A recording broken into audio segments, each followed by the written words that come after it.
नबी करीम अलैहिस्सलाम फरमाते हैं मैं उस बंदे को जानता हूँ जो सबसे आखिर में दोज़ख से निकाला जाएगा और जन्नत में डाला जाएगा।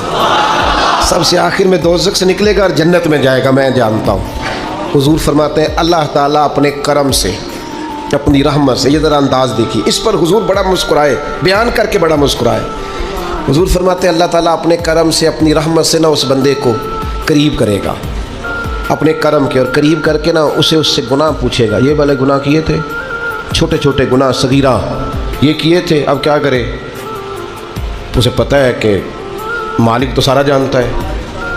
वो कहेगा मालिक वो हो गई गलती, मैं भूल गया था।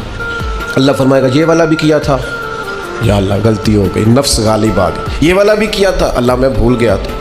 हुजूर फरमाते हैं अब ये बंदा डर रहा है कि ये तो अभी छोटे छोटे हैं, मेरे तो पाप भी हैं बड़े बड़े पीछे, ये जो शुरू हुआ है काम तो ये कहीं दूर ही ना निकल जाए, क्योंकि ये तो छोटे छोटे गुनाह सगायर अभी आ रहे, तो पीछे कबायर भी हैं और बड़े बड़े गुनाह हैं।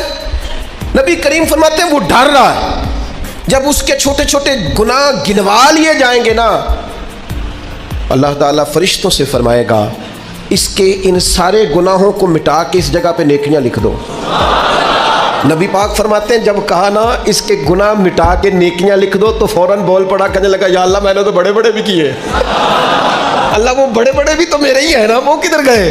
तो हुजूर इस बात को बयान करते मुस्कुराए, और सहाबा फरमाते हैं इतना मुस्कुराए कि हमने मुकद्दस दांतों से नूर निकलता देखा।